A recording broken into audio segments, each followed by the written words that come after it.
Last month, about 2 weeks ago, a British journalist called Steve Sweeney, who lives and works in Beirut, Lebanon, was in southern Lebanon attempting with a cameraman to document what the Israeli military is doing to the southern part of that country, which is leveling it, moving people wholesale out, including Christian villages across the area.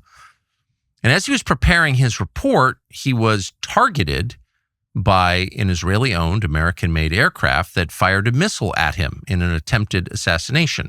Here's what it looked like. Further rocket attacks were reported against Nahariya and admitted.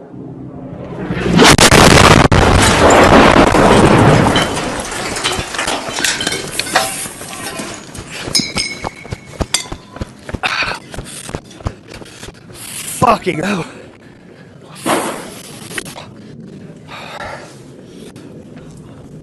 Fuck. That wasn't an accident. It was intentional. The jet that fired it had flown over his position, attempting to assassinate him, as the Israeli government has assassinated, on purpose, not accidentally, assassinated, murdered so many journalists, including Western journalists, trying to cover its atrocities that are spreading even now under the cover of the Iran war, a massive land grab across the region, killing of Christians, desecration of Christian holy sites. That's all happening. It's all real. And one of the reasons you may not know about it is because the people trying to record it, to chronicle it, have been assassinated. But Steve Sweeney was not assassinated by luck or the grace of God, by a quirk of the landing of that missile. He survived. He joins us now to explain what happened. Steve, thanks very much for doing this. I'm grateful you're alive. We just played the tape of the moment where you were almost killed. Can you add context to that and describe what was happening? Well, yeah, you've seen the footage. We were incredibly lucky to come out of that situation alive. It was only purely by luck that the missile ended up, as you've seen on the footage, it went through the hole, and the bridge had already been destroyed. So just to give you some context of why we were there, Israel had issued these evacuation orders. It said that it was going to bomb every single bridge in South Lebanon. So the bridges that cross the Litani River. This connects the south of Lebanon to the rest of the country. So this was a hugely important news story. This is essentially cutting off, a whole swathe of the country. And they'd started the bombing the night before. It was a Thursday when we went to the bridge. On the Wednesday evening and into the early hours of the morning, they'd started targeting the bridges. So, as a journalist and as a war correspondent, we were there to report on this huge news story. So we drove down. This is in Sur district, or Tyre district, as other people will probably better know it. And as we approached, the Lebanese army have a base there. They just ahead of the bridge. So we approached them and we said to them, "Okay, is it safe to film?" And they assured us it was perfectly safe for us to go on that bridge. And they would know, because if Israel is about to bomb a bridge, which they had already bombed it the night before, then they would get a message to the Lebanese army via UNIFIL, the United Nations peacekeepers. They don't have direct communication. So there was no pre-warning that this bridge was about to be struck again. There was no military objective in striking the bridge again. It was already destroyed. You could barely even walk across it, let alone take a vehicle across it. So this was the Kazmir Bridge. This was the smaller bridge. So these kind of link villages and settlements in South Lebanon together. So, okay, we approached the bridge. We set up our camera. We started filming. There were fighter jets roaring overhead. And again, this isn't uncommon in the south of Lebanon, but we knew that the fighter jets were flying away from us. So they were roaring overhead, but they were heading further south, and they were bombing what they would describe as Hezbollah positions around that area. So we weren't still unduly concerned, and we went onto the bridge and we started filming. So it wasn't live. Some people have said it was live. It was what we call an as live. So we were filming that. Ali Rida, who is my colleague, was at the moment we arrived on the bridge. I was doing my piece of camera. He went to film some B-roll. He went to film in the hole where the bridge had been struck. And it was, we talk about luck and we talk about the chance and we talk about God's will, but as he was filming, there was a gust of wind on the camera, and the tripod was shaking. So I called him over, and I said, Ali, yalla, please come. The camera's shaking. I need you to steady it. As he came over, I guess around 15 seconds later, then we heard this tremendous roar, and the Israelis struck the bridge again. And the immediate aftermath, I remember just thinking, God, we're dead. That was it. It was like this earth-shattering sound. The explosion was an almighty blast, and then there was just dust, and I couldn't really see anything. And from the footage, you can hear the soldiers. Maybe they started saying to me, "Yalla, yalla," and I couldn't see anything. So I was, where? And they took me into their barracks. They put tourniquets on my arms. I thought, again, with the adrenaline rush, I just thought I'd got some minor cuts. I couldn't really feel too much pain, but then I looked, when they put the tourniquet, there was blood coming down my arms. There was blood on my clothes, but I was alive. And it's, again, completely by chance that we were alive. This was a very heavy munition that they'd used, a GBU-38 missile that we believe was used, and it was fired from an F-16 fighter jet. So after the Lebanese army they put these tourniquets on and gave us some water, then they called an ambulance, and the ambulance came, and they put me on a stretcher, and they off they took me. And I should note, really, that the paramedics and the emergency workers and the doctors and the nurses and all of the medical team that attended to us are the real heroes of this story. As we were traveling from the bridge to the hospital, I'm not sure the distance, maybe about 10 minutes, probably less than that, but they had the blue lights on. Now, in any normal country anywhere in the world, having the blue lights on and being transported somewhere by ambulance, you would be safe, right? Not in Lebanon, because the Israelis are now targeting medical staff. More than 50 have been killed. Hospitals, including the one we attended, the Jabal Ammel hospital, part of that has been destroyed in Israeli airstrikes. And we've been working in the field for many years now. We're very experienced journalists, and we take safety very seriously.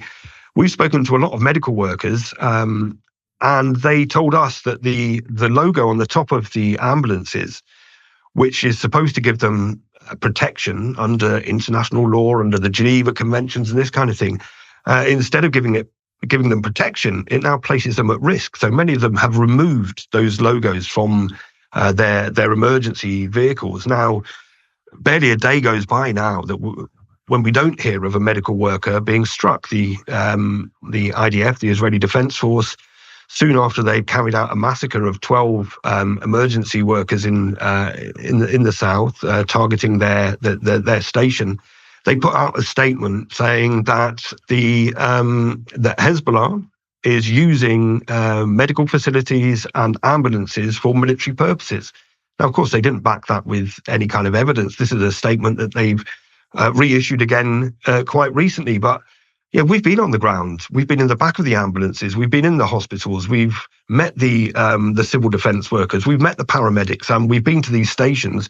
And all that you can see there are the kind of things that you would find in any hospital, in any medical station, in any ambulance, anywhere in the world. These are medical facilities there, and they should be protected under international law. Of course, targeting these deliberately is a war crime, but it's just one of many that we're seeing here on the ground in Lebanon. You're probably thinking about where to shop for Mother's Day. Cozy Earth, obviously the answer, designed for moms who make houses feel like homes. Cozy Earth creates comfort for the entire day between bedding, sleepwear, towels, loungewear, and a lot more. You will find a great Mother's Day gift there.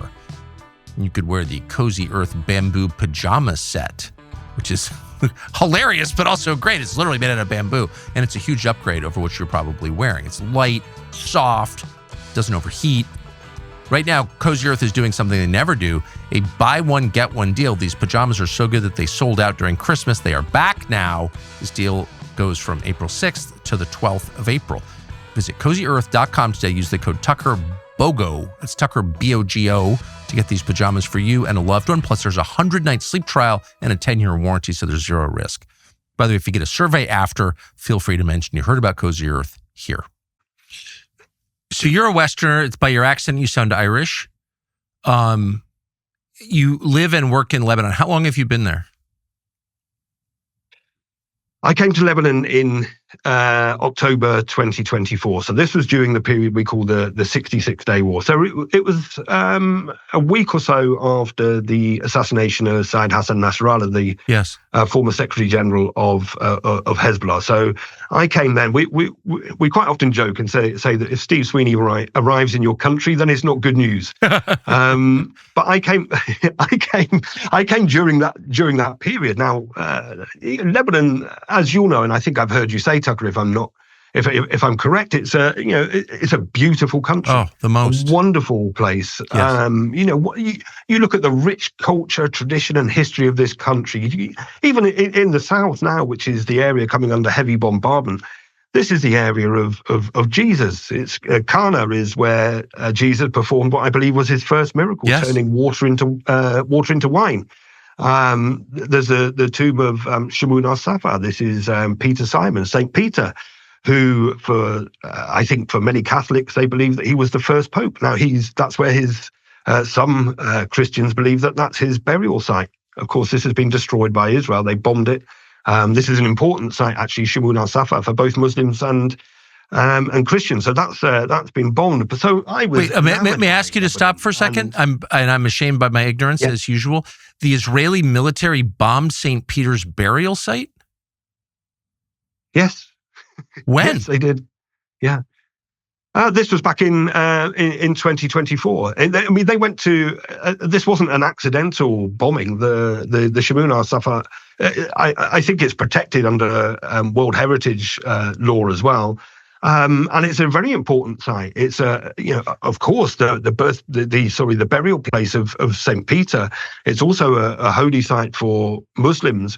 What they did during that period was they brought an Israeli, what they call a researcher. The Israeli Defense Force brought him in, and the purpose of that really was to, I guess, reinvent history. And the aim of it was to say, well, this is a Jewish holy site and this land belongs to Israel. This was the kind of narrative that they were trying to spin. That researcher, who was actually a very well-known settler activist, was killed during that time. So we visited the site in early 2025 after the ceasefire period, and the missiles have gone through the domes. The whole area was destroyed. Bullet marks across all of the buildings there, including the area of the shrine of St. Peter himself. So this is so it wasn't like accidentally targeted. It wasn't kind of collateral damage. This was a deliberately targeted attack on the tomb of St. Peter. It's not the only church or religious building that has been attacked. Of course, we were in a place called Derdagaya, and this is a Greek Catholic church.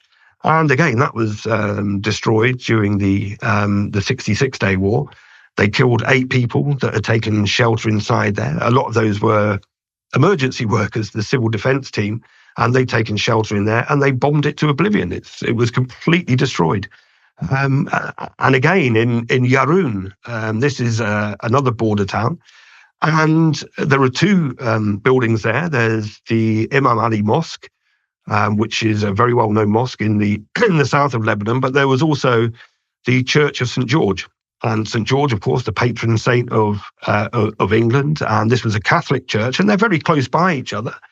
And you may have seen the footage circulating on social media, but there's footage of an Israeli soldier, I guess, with a body cam or something, a helmet cam, destroying the statue there to St. George. But both of those were completely destroyed. So what's interesting this is a that pattern across the south of Lebanon. Hezbollah is, and I'm not defending Hezbollah, it's not my fight, but they're designated, I believe, by the U.S. government as a terror group. They've controlled big parts of Lebanon for many, many years, more than 20 years. And has Hezbollah blown up Christian holy sites? Has Hezbollah targeted ambulances? I mean, maybe they have. You live there. You tell me. No, they haven't. In fact, the opposite. And again, there's plenty of footage of this that people can check for themselves online. But Hezbollah was, in fact, protecting the Christian churches and protecting these kind of symbolic areas of religious importance to Christians. There's footage of them going into churches and cleaning up and tidying up and standing around, protecting the Christian faith. If you listen to the speeches of Hassan Nasrallah, he said the Hezbollah are the main defenders of the Christian faith in Lebanon. So it's no, they're not destroying ambulances, they're not destroying churches, they're not destroying mosques, they're not destroying people's homes, but Israel is, and it's doing it with American and Western supplied weapons as well. And it's happening without pretty much anybody in the United States even noticing. I think people's attention is drawn to what's happening in Iran and the unfolding disaster there, and they don't even know that this is happening. So back to what happened to you specifically. You said that the missile that almost killed you and your cameraman was launched from an American aircraft, an Israeli-owned American aircraft. Yeah. Do you believe, was that one of the planes that had flown over you? Do you think it was targeting you? Undoubtedly, we believe it was targeting us. There could be no other explanation for what happened. Now, of course, because people have asked this question, one, why were you on the bridge, or were you deliberately targeted? And we're unequivocal about that. This was an assassination attempt by Israel to silence the voices on the ground, to silence the truth. Now, the reason we say that is because, like I said, we've been working in the field for the last 2 years. So our vehicle is very well known in the south of Lebanon. We were in a clearly identified press vehicle. We had, as you can see in the footage, we had our press jackets on. Israel has the most advanced military technology anywhere in the world. It has the most advanced surveillance technology anywhere in the world. It knows everything that happens in the south of Lebanon. It knows every vehicle. It knows every number plate. It reads our messages. It listens to our conversations. This is why we say it was deliberate, because there's no doubt that they knew we were there. And the other issue has been raised by the Russian Foreign Ministry. Maria Zakharova said that this can't have been accidental. There was no military objective in targeting that bridge. It was already destroyed. So we believe it was a deliberate assassination attempt, absolutely. And it's only by luck, really, that we survived. There was a lot going in our favour that day. Let's say, had the missile not entered the hole in the bridge, had it exploded on the bridge. We've spoken to military experts, weapons experts, who have told us that if it had been maybe a few inches or a foot the other way, then there wouldn't have even been bodies to recover. We'd have just been incinerated. These are incredibly powerful munitions that they were using, and there was no military objective, as I've said, in targeting the bridge. So we say that we were deliberately targeted by the Israelis, without a doubt. You go into the grocery store and there are endless snacks and protein bars. Paleo Valley superfood bars are, we think, the best. Most nutrition bars seem healthy, but then you read the labels and it turns out they're packed with all kinds of bizarre stuff, processed syrups, ingredients you can't pronounce. They're essentially candy, masked by marketers pretending they're healthy. I've eaten a lot of them, I would know. Paleo Valley superfood bars are different, though. Paleo Valley makes its products with real ingredients like organic fruits, vegetables, nuts, seeds, or no seed oils, soy, gluten, other weird additives.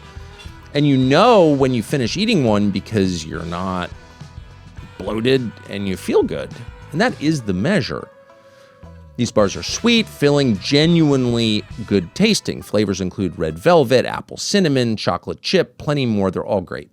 If you're trying to clean up your diet but need something convenient to grab, these are a solid option. Give them a try at paleovalley.com. Use code Tucker at checkout for 20% off your first order. paleovalley.com, code Tucker, 20% off your first purchase. So because you are a Westerner, you do have a certain advantage. You're an English-speaking Westerner from the British Isles, and you're on television. So you're the subject of an assassination attempt by a supposedly Western government, one that's armed by Western governments. What's your recourse? What do you do after they try and kill you, but they fail? Well, that's a very good question. Obviously, I am an English-speaking white Westerner, which gives me a certain advantage, a certain privilege. I have to say that just over a week after our very close shave, our dear colleagues and friends in the field weren't so lucky. Fatima Fatouni, Ali Shwaib, and Mohammed Fatouni were killed in a targeted strike by the Israelis just after they'd been reporting in the south. So, I mean, this is the kind of the conditions that journalists are working in on the ground. In terms of the recourse, well, I work for Russian state television, which of course means that my own government, the British government, don't like me. In fact, they have already, instead of supporting me, they've persecuted me.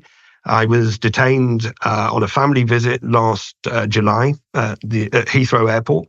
I was met by counter-terror police off the aeroplane. They took me away for interrogation. They quizzed me over my relations to Russia, the Russian state, working for Russian state television, also about my work here in Lebanon, my associations or connections to Hezbollah, my connections to Ansar Allah in Yemen, because I reported from Yemen, Hashd al-Shabi, and my work in Donbass. I spent 2 years in the field in Donbass on the Russian side, so they were very interested in that. And they're still now currently investigating me for potential terrorist activity based on my journalism. So I don't expect anything from them. And some friends of mine at Declassified UK, British media organisation, well, they inquired. They asked the British government for comment after this assassination attempt, and they just simply said, and I'm summarising here, paraphrasing, that they said something along the lines of, the Foreign Secretary has given Britain's position on the Middle East in a statement to the Commons on Tuesday. That was all they said. They didn't address the specifics of my case. They haven't commented on it. They haven't offered any kind of support whatsoever. Even the British embassy here in Lebanon hasn't contacted me. The only support that I've had lots of love and well wishes from individuals and organisations across the world, for which we're incredibly grateful and thankful for. But the only country that's actually given me strong and solid support has been Russia. Are you a British passport holder? Ambassador. I'm a British passport holder, yes. So you're a British subject. So this is, even though you don't live there most of the time, you have family there, you are a citizen, but the British government is taking the side of the Israeli military over its own citizens? Well, that's how it seems to me, yes. Not only taking the side of the Israelis, but they're helping provide the weapons and the ammunition and the political and military support to carry out such strikes. So, somewhere along that chain, I mean, we know it was an F-16 and a GBU-38, American-made, American supplied, but Britain is well involved in that supply chain. So some of the kind of the add-on equipment that enabled them to carry out that strike against me is almost certainly provided by the British government, without a doubt. How does that? I don't understand, since both Britain and the United States fought against the Nazis and lost hundreds of thousands of their own men doing it. I don't really see where the moral culpability is here. Why would Britain and the United States have some duty to become subjects of the Israeli government? Where does that come from?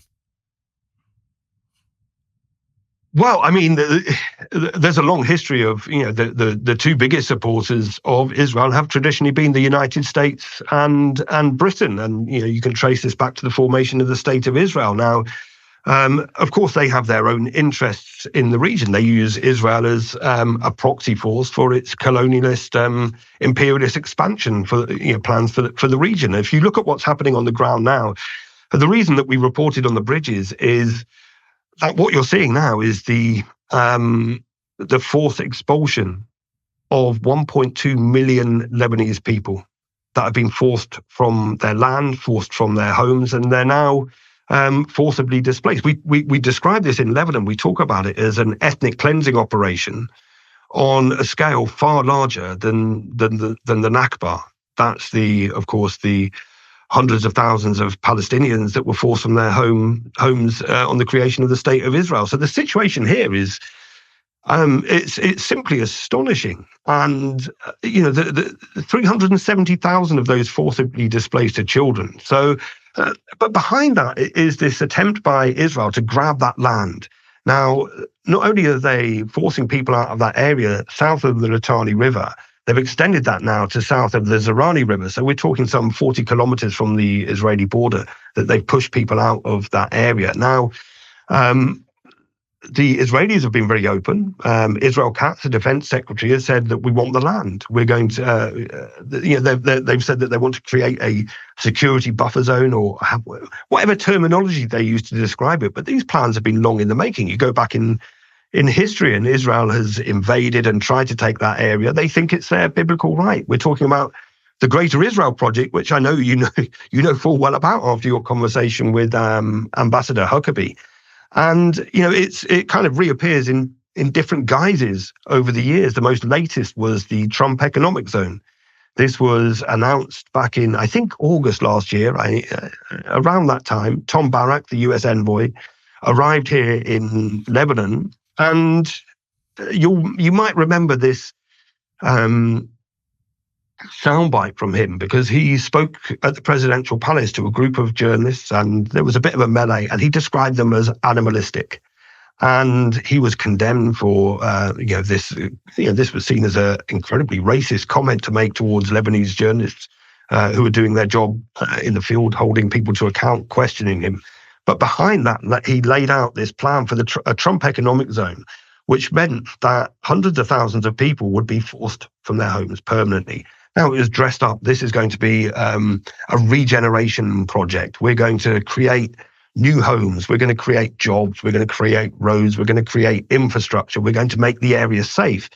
But it meant that people that have lived on this land for generations, these are their homes. These are not just dots on a map. These are homes where people have lived on that land for generations, are going to be turfed out. And nobody really paid attention to it at the time. Of course, we did as journalists on the ground. And, people talk about, they say that the Gaza model is now coming to Lebanon. They've spoken about it in terms, I think Smotrich said, we're going to turn Dahia, the southern suburbs of Beirut, into Khan Yunis. And then they've used Beit Hanun and Rafah. Israel Katz said that they're going to destroy all of these villages that they call frontline villages. And I can tell you now, we've been here for 2 years. Those villages are largely already destroyed. The south of Lebanon already looks like Gaza. Whole villages completely lie in ruins, no reconstruction plan. And over the last 15 months, we've seen Israel break that ceasefire. And we talk about a ceasefire from November 2024, but there was never a ceasefire. You can't have a ceasefire when only one side stops firing. And more than 15,000 violations over the last 15 months.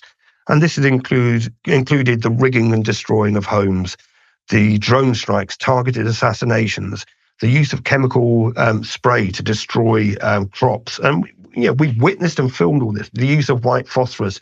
There's a place called Blida, a village very close to the border. Now, during olive harvesting season, we went to make a film there. The Israelis refused to allow the farmers to tend to their land unless they gave them all of the contact details and the names of who was going into the fields while we were there, and they started bulldozing the olive groves. These are olive groves that are older than the state of Israel. So this isn't something new. This is what we're seeing now. The escalation on March the 2nd has been going on for a very, very long time. Now, you asked me why Britain and the United States would support that. Well, they use Israel as their kind of proxy force in the area they refer to as the Middle East. We call it West Asia here, and they use it to grab the land. The Greater Israel Project suits Israel, but it suits Britain and the United States because this is a land of great wealth and resources, and they want to extract that wealth. They want to extract the resources and use it for their own gain. And of course, they want strategic control across the whole of the region. We've seen that with what happened in Syria. We can see now with the bombing of Iran. We can see what happened in Gaza. All of these have taken place, not just with the connivance of the United States and Britain, but with their active involvement. So this is the kind of, this is what we're happening now. You can see signs along the airport road here in Beirut that they say made in the United States, made in the USA, and that's how they see the bombs that are falling on them here. They're made in the United States, they're made in Britain, and they're causing they're the root cause of the death and destruction that's taking place across this region. Israel fires the bullets, but the guns well and truly loaded by Britain and the United States. So what's in your toothpaste? If you're using the brand you grew up with, you probably don't want to know. The ingredients likely include fluoride, something called SLS, glycerin, foaming agents. It's a chemical cocktail. Van Man's toothpaste is different. Their miracle tooth powder is changing everything, and people are ditching traditional toothpaste filled with chemicals by the thousands. Van Man's tooth powder uses ingredients with the same mineral structure as your teeth that remineralizes them and strengthens your enamel naturally. No fluoride at all and totally edible. You could put it on toast. Not that you'd want to, but you could. People who use it report whiter teeth, less plaque. They wake up without that gross film on their gums.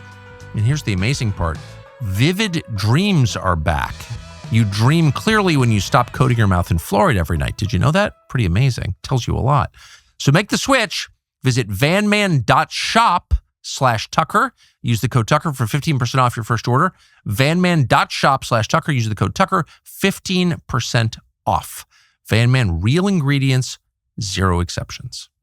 Well, since you mentioned it, I have to ask you about a small point that has bothered me for many years, and that's the Israeli policy of cutting down olive trees, some of which are hundreds and hundreds, up to 1,000 years old. And Thousands of course, they're they're central to the ancient economy of the Levant, but they're also beautiful. Yeah. And they're revered almost by the people who are actually from there, not the ones from Poland who pretend they're from there, but the people who actually are there. Why would the Israeli government chainsaw or bulldoze olive trees? That seems evil to me. I don't understand the explanation for it. Well, that's the only way to look at it. Of course, it's evil, but I think these, like you said, these olive groves, some of them are thousands of years old. I think the oldest in Lebanon is something like 6,000 years old. But it's the lifeblood of Lebanon. It's a symbol of Lebanese cultural heritage, identity, and the people here are very, very connected to their land. They're deeply connected to their land.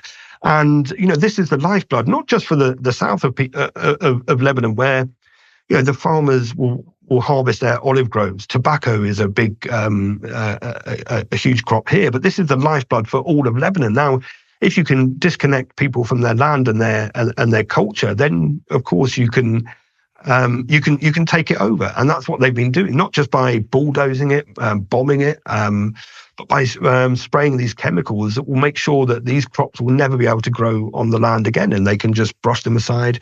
They can build houses, they can build settlements there, just like they did when on the formation of the State of Israel. They're building these illegal settlements everywhere, and that's exactly what they want to do here. In Lebanon, they're building settlements? Well, they want to. That's their aim. Yeah, I mean, you look at the Greater Israel Project itself. Now, I mentioned Yaroun earlier. This is the place where the mosque and the church were destroyed. Now, earlier this year, a few months before the escalation on March the 2nd, this group of settlers came in across the border into, or very close to Yaroun, and they planted trees. And the message was this, I can't remember the exact terminology that they used, but this was them planting their roots in Lebanese territory.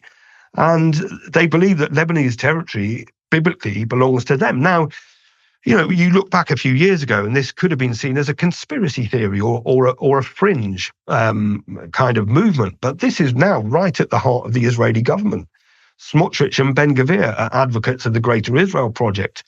Benjamin Netanyahu himself is a supporter of the Greater Israel Project. This isn't kind of like a fantasy. This is happening now. It's unfolding in real time in front of our very eyes. So that's and they have some rabbis in Israel that justify this religiously as well.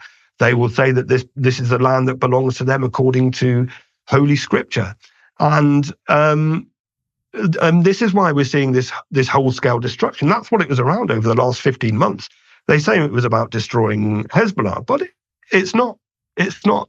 You're seeing whole kind of settlements lying under rubble. My beloved is from a village in the south, and her entire village has pretty much been reduced to rubble. Her family home rebuilt, destroyed so many times. And this is very common for the people in that part of the world. And again, Israel has occupied Lebanon, and after the ceasefire in November 2024, it built 5 military bases inside Lebanese sovereign territory. We filmed them, and rather than scaling them back, Israel was expanding the construction of those military posts illegally, in breach of UN Resolution 1701, in breach of international law.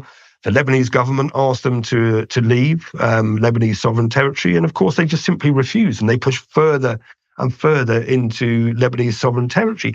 Now, the interesting thing, and I don't know whether your viewers will be aware of this, many people don't know, but there isn't really an official border between Israel and Lebanon. There's no officially agreed border.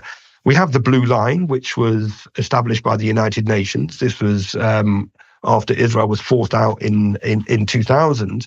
And this line is supposed to be the demarcation point, that Israel is not supposed to encroach further upon, further across this line. So Israel sees a lot of this land as belonging. There was the 1923 mandate line when it was the British mandate of Palestine. There was a kind of border drawn up then, which Israel inherited in 1948, but has never really agreed to.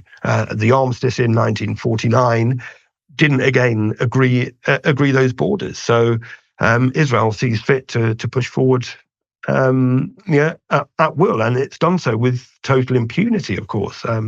There's no kind of international outcry about the destruction of these villages and settlements, or the use of chemical weapons, the use of white phosphorus, or the assassination of individuals in drone strikes, or the killing of paramedics, the murder of journalists. All of these things have been happening for many, many years. The world is maybe paying more attention to it now. We've had the Western journalists arriving in the country since March the 2nd, of course. The major news networks have arrived, and they're kind of surprised at what they're seeing. They're seeing this for the first time.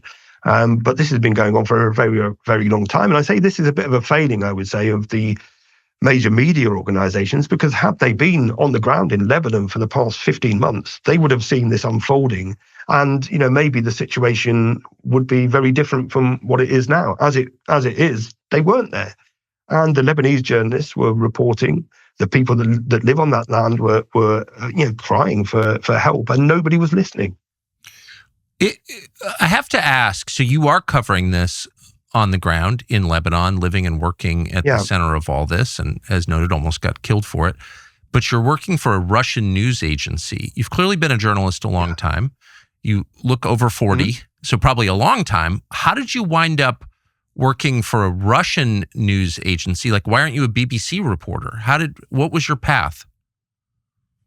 MI5 would never clear me to work for the BBC. No, they wouldn't. No, it's true. There's no chance. I mean, I wouldn't work for the BBC on a personal level. We've met some BBC journalists here, and they've been very pleasant and very nice, and as have all the journalists from the major networks. As individual journalists, I have no problem with them. But how I ended up working for RT for Russia Today is I was working for a newspaper before I entered the world of broadcast journalism. I was the international editor of a national daily newspaper in Britain for many years. When the Ukraine conflict started, the special military operation, I was covering that. And I went to the western part of Ukraine to pick up. There was a couple of stories I was chasing there. I ended up in Lvov. The Ukrainians tried to kidnap me, and I managed to make my escape from there back out through Poland and then to Germany. Wait, I'm going to ask you to pause. Why did they do that? Why did they try to kidnap you, the Ukrainians?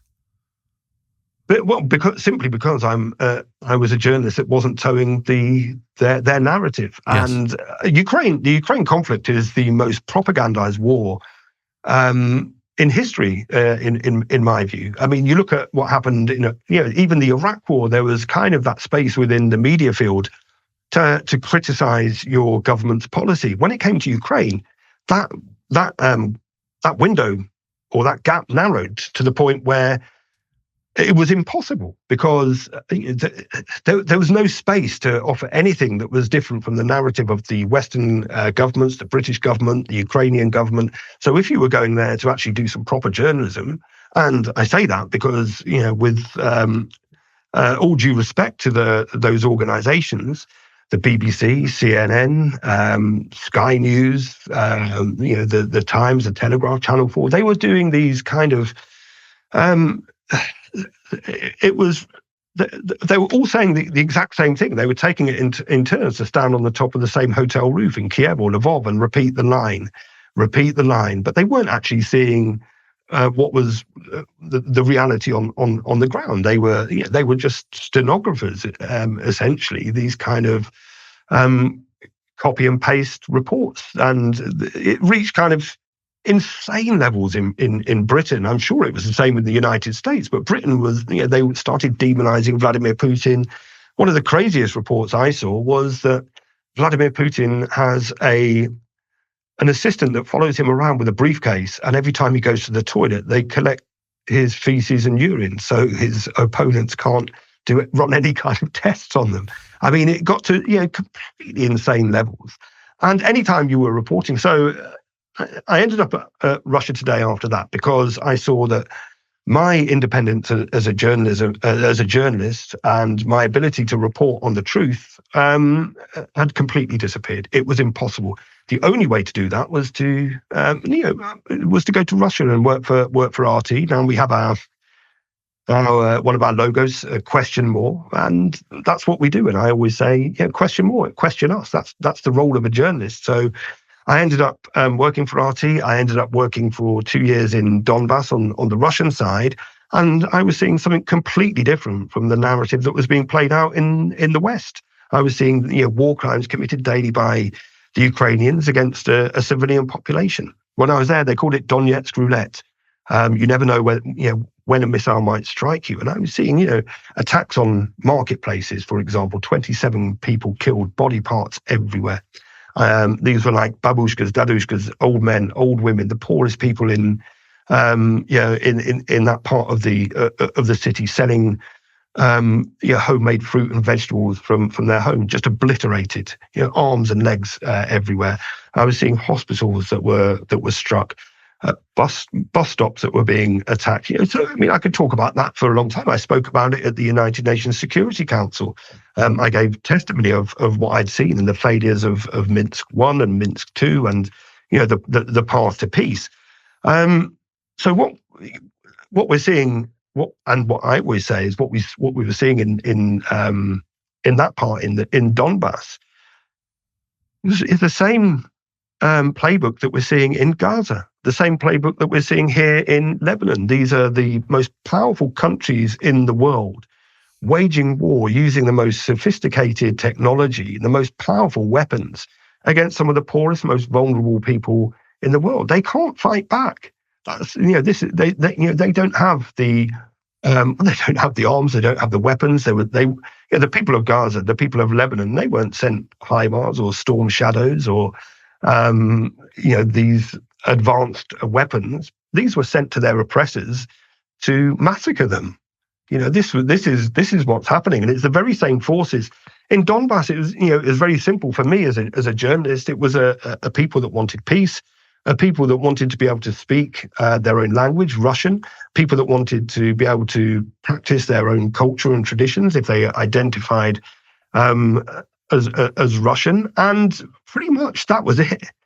You could put it as really as simply as that. But then the Ukrainian government decided to wage a war against its own people. I know for some this went back to the start of the SMO, but this has a much, much longer history, starting way back in 2014, the Maidan coup. All of these things people forget about now.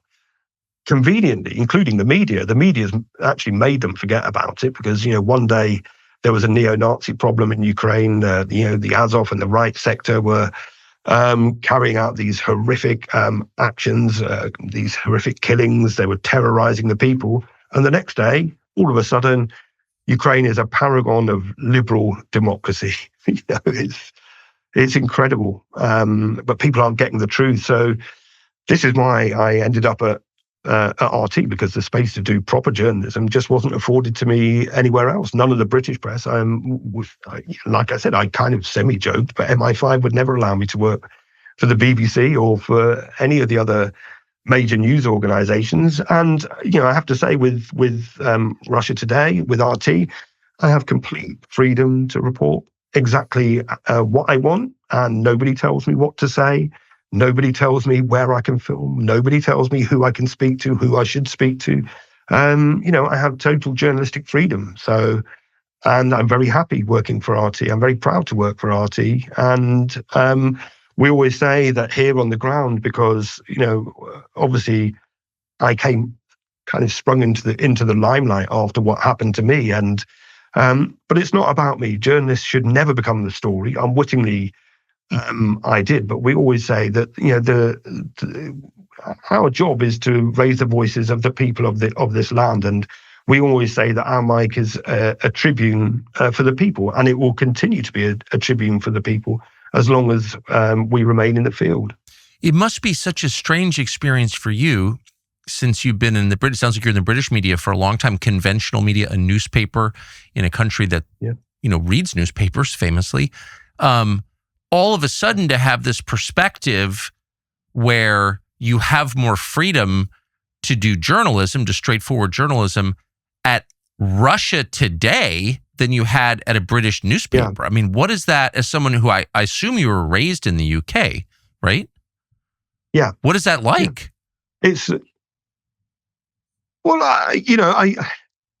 the British, the media field in Britain, and I think it's not just in Britain, but I think if you look at the Western countries, it's kind of, it's very concentrated. It's owned by a very small group of people who own and control the media. They control what you say. They control the narrative. So, but I think the change was that the owners of these media organizations are now more and more forcefully pushing their view and their narrative, and you see it permeating through every word that's spoken on British television. You see it written in every single word in every single newspaper. There's no divergence. They're all uniform. So, of course, Russia. People in the West think that Russia's some kind of authoritarian dictatorship, that we're living under the jackboot of Vladimir Putin. But you've been to Moscow, you know yes. It's anything but the truth. It couldn't be further from the truth. I know. You see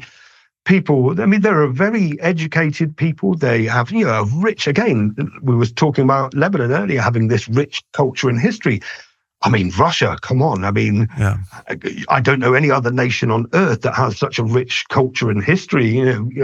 Shostakovich, Dostoevsky, Prokofiev, Yuri Gagarin. They put the first human being in space. Mendeleev, the founder of the Table of the Elements. These huge figures in the fields of science, of literature, of art, of music, and you go to any bar in Moscow and you can sit down there. Within 5 minutes, you've had one of the most intelligent political or cultural conversations that you've ever had, sitting over a cold pint of Guinness. And for those that think that people are too afraid to criticize Putin, let me tell you, they're not. They're not.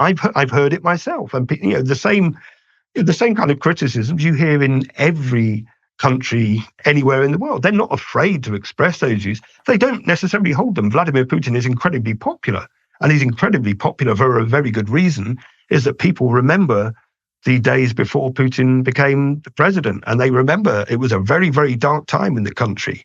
And after the collapse of the Soviet Union, up until Vladimir Putin came to power, there wasn't that kind of national stability. I mean, Russia's obviously a huge country, 11 time zones, I think it is. So to hold it together is incredibly difficult. But Vladimir Putin brought that stability. He made Russia into what it is today. And this is a strong, economically thriving, independent country that is actually, despite what the West says, it still has these good relations with other countries on the world stage. It's not isolated by any stretch of the imagination. It's only isolated if you think the world is the Western powers. So, there is this freedom to criticize, but of course, he's hugely popular.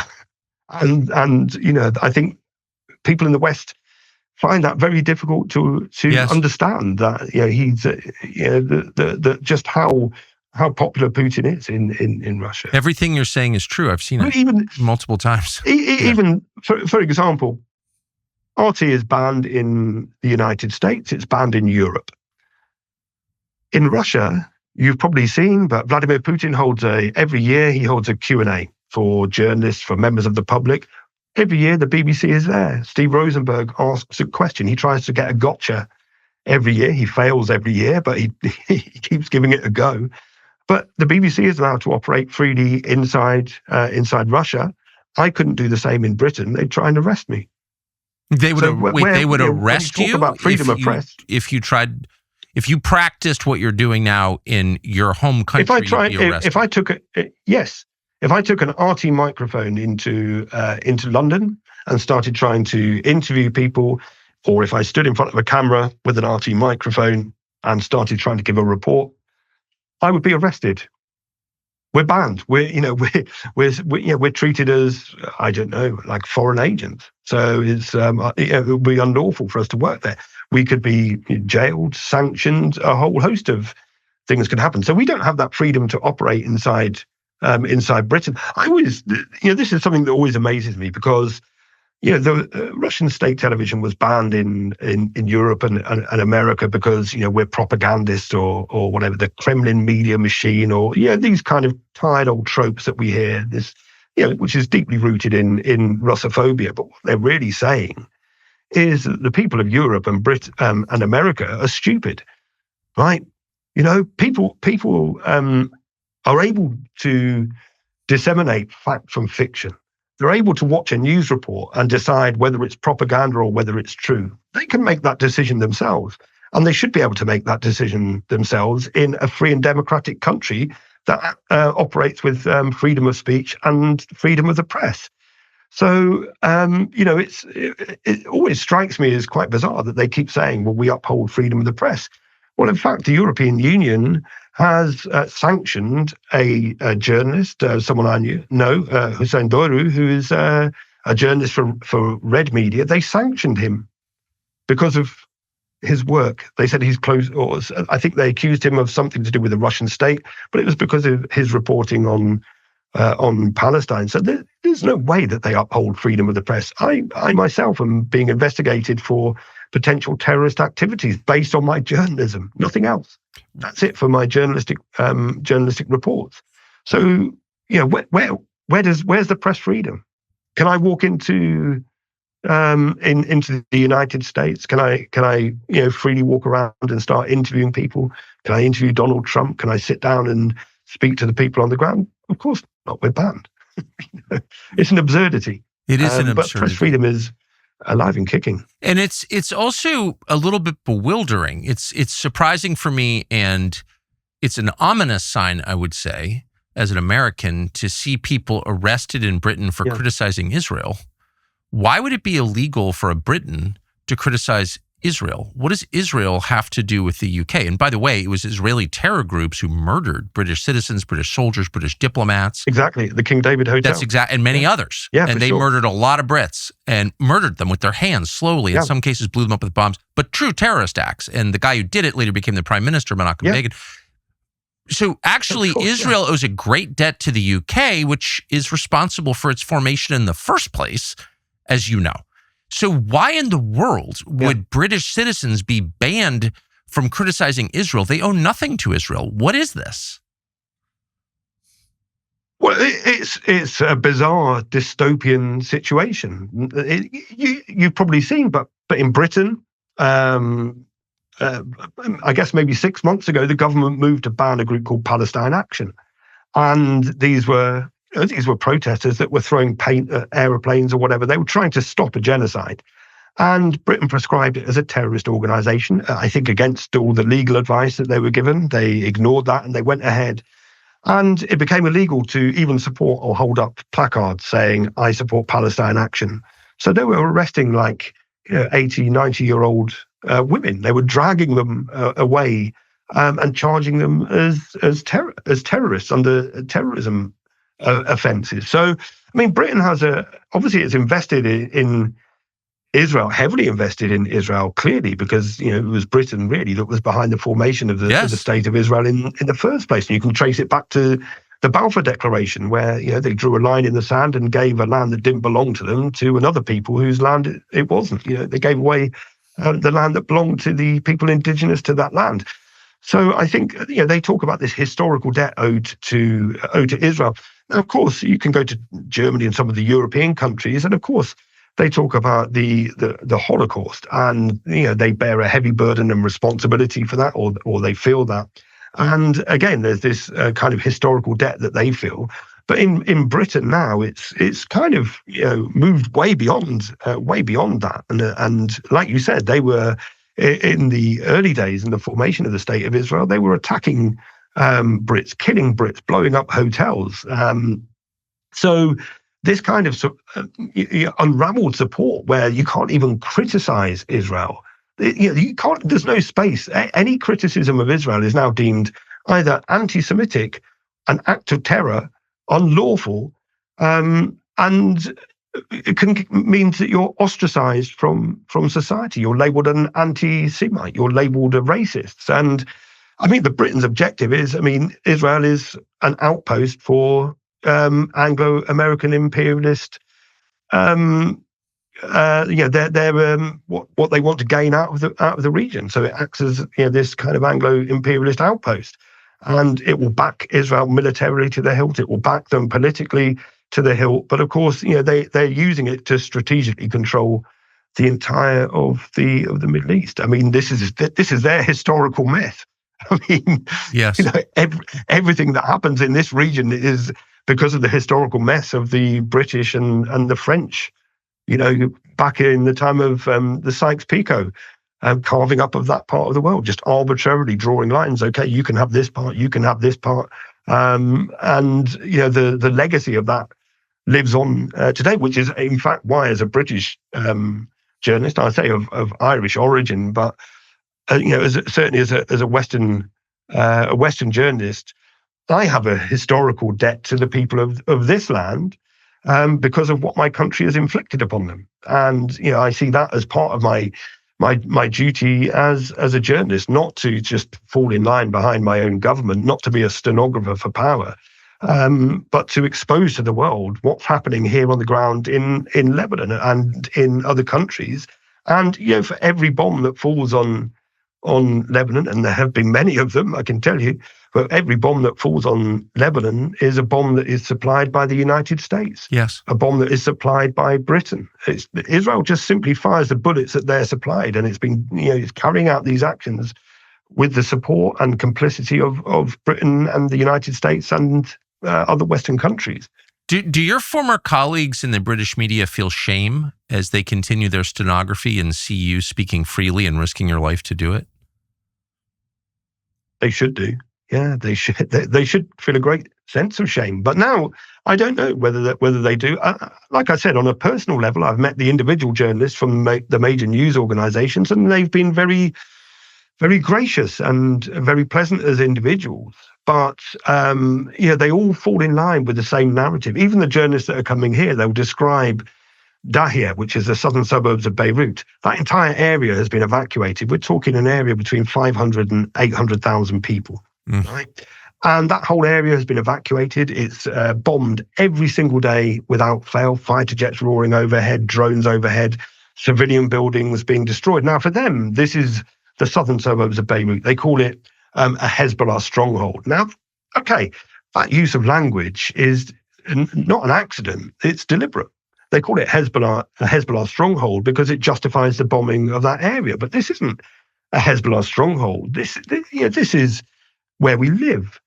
These are the coffee shops where we meet our friends. These are the places we go shopping. This is an area vibrant, full of life, people's homes, this kind of thing. And the Western media play a very pernicious role, in fact, in what I believe is this manufacturing of consent. Because outside of that, Dahia is just a place on a map that gets bombed. Yes. Lebanon is a war zone. That's how they describe it. Lebanon isn't a war zone, as we already discussed. Lebanon is a land of rich culture, rich tradition, rich history, full of the most amazing people that you could ever meet anywhere in the world. The same with the south of Lebanon. They say, well, all these areas south of the Litani, they're all Hezbollah supporters. I mean, of course, there's strong support for Hezbollah in those areas because they see them as the only organization that is standing up and fighting against Israel, that is defending their land, their territory. Hezbollah was only born depending on, but it was born in the mid 1980s. Now, the people of Lebanon don't have like a dereliction or a fantasy of, or are predisposed to using weapons and guns. It's not that they enjoy going around shooting people. They were formed as an armed militia exactly to defend their land. The same as in Ireland, the same as in fact, you can pick any country that's come under attack from the Western powers, from Israel, from their neighbors. That's the origins of these organizations. But to call it Hezbollah land, which is some of the description that we're finding, this is, as we said, the land that Jesus walked in. It's a land rich in culture and history.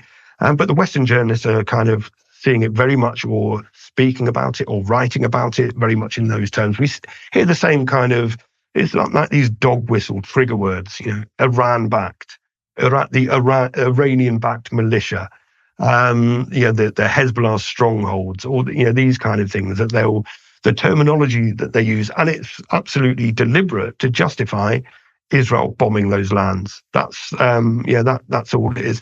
So whether they're embarrassed about writing that or not, I don't know. I think it's very difficult to get a job in the British media if you don't write those kind of lines, or you don't speak them into a camera. Now, Noam Chomsky, who back in, I guess, the 90s was interviewing a British journalist, Andrew Marr, and I think he hit the nail on the head when he said, okay, I'm not necessarily saying you don't believe what you're saying, but if you didn't believe what you said, you wouldn't be sitting where you are now. I think that's, but it's true, right? I mean, you're not going to get a job unless you believe those things, unless you're prepared to say them or write them. So whether they're embarrassed or not, I don't know. And to be honest, I don't care very much. They may not be capable of it. So my last question, I know you're only talking about yourself, but is about you. So Israel tried to assassinate you. They failed, just barely. Yeah. I can't imagine interviews like this make them less inclined to assassinate you, to try again. Are you going to stay in Lebanon? Absolutely. 100%, without doubt. I'll stay in Lebanon. Lebanon is my home. I have my beloved is here in Lebanon. My life is here in Lebanon. I always say, look, Lebanon isn't my country, but Lebanon and the Lebanese people belong in my heart. Yes. And I'll forever be in the service of the Lebanese people. They've been good enough to host me in their country. And I hope that my journalism does them justice, and I hope my presence does them justice. I always remember, and it's always important to remember, that I'm a guest in this land. So no, I have no intention of leaving. I have no intention of stopping reporting. We've already been back to the front line. Just 2 days after the attack, we made sure that we went out, because we're not going to be silenced. And if they think that we're going to be leaving the field, then they're very much mistaken. What a remarkable conversation. It is one of the great countries and most beautiful countries in the world. Top 5, in my opinion, top 3. So I'm grateful you're there to chronicle what's being done to it in our name with our weapons. It's really evil. So anyway, Steve Sweeney, thank you very much for doing this. I appreciate it.